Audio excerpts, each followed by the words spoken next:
Tapi bohong. Bercanda ya, bercanda. Ya, oke gas, tambah 2 torang gas. Dikisahkan, di suatu desa di Pulau Bali, pada suatu waktu, hiduplah sepasang suami istri yang rukun dan berkecukupan. Namun, kebahagiaan kurang lengkap mereka rasakan. Bertahun-tahun menikah, mereka belum juga dikaruniai keturunan. Setiap hari, mereka tak henti berdoa kepada Sang Yang Widi agar diberi seorang anak. Hingga suatu hari, doa mereka didengar. Sang istri mengandung dan melahirkan seorang bayi laki-laki. Bayi itu ternyata istimewa karena pertumbuhannya sangat cepat. Meski masih bayi, porsi makan menyerupai seorang dewasa. Semakin hari, ia tumbuh semakin besar hingga bertambah pula nafsu makan.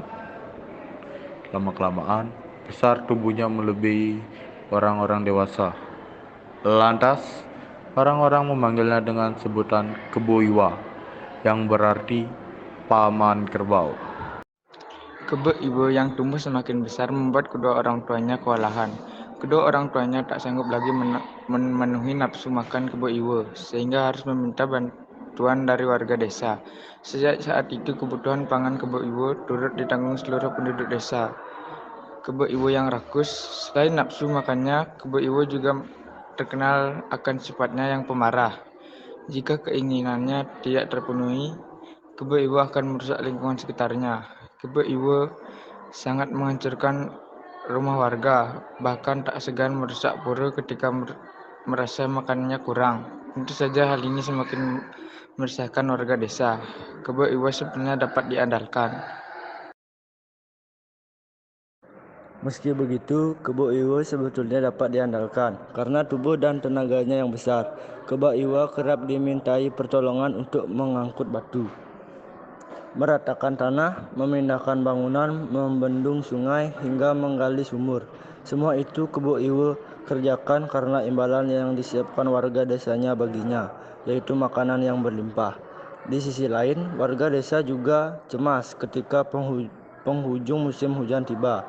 Sebagian besar penduduk yang hidup dari pertanian mengkhawatirkan persediaan bahan pangan ketika musim kering datang.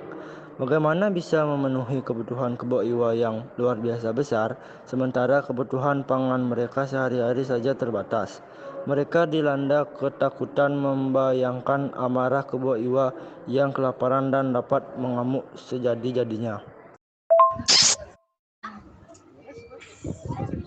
Gagal panen di desa. Hal merasakan ini membuat warga berpikir agar ketakutan itu tidak menjadi kenyataan. Akhirnya, warga berhasil menemukan siasat untuk menyingkirkan Kebo Iwa.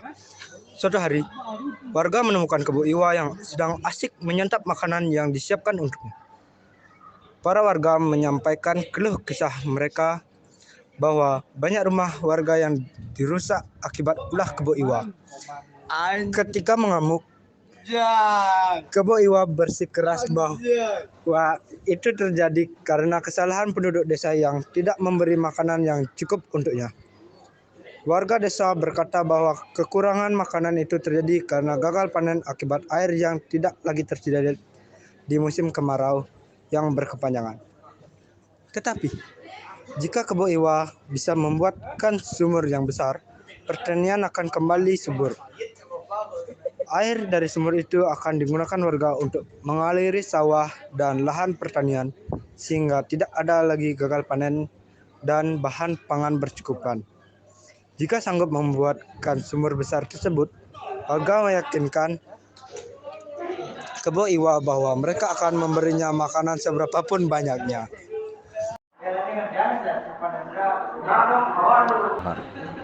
Setelah bekerja, Kebo Iwa akhirnya kelelahan dan beristirahat untuk makan.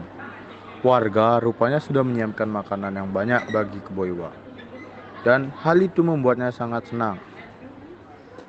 Tidak menunggu lama, Kebo Iwa langsung menyantap seluruh makanan di depannya. Kekenyangan, Kebo Iwa ngantuk luar biasa.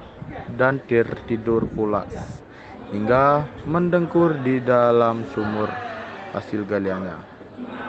Tidurnya Kebo Iwa adalah waktu yang ditunggu-tunggu warga desa untuk menjalankan siasat yang telah disiapkan.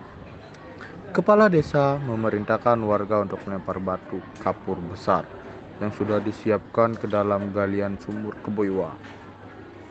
Ketika warga beramai-ramai melempar batu ke lubang tersebut, Kebo Iwa tetap tertidur dengan nyenyak dan tidak menyadari hal itu dilakukan warga. Tidurnya Kebo Iwa adalah waktu yang ditunggu-tunggu warga desa untuk menjalankan siasat yang telah disiapkan.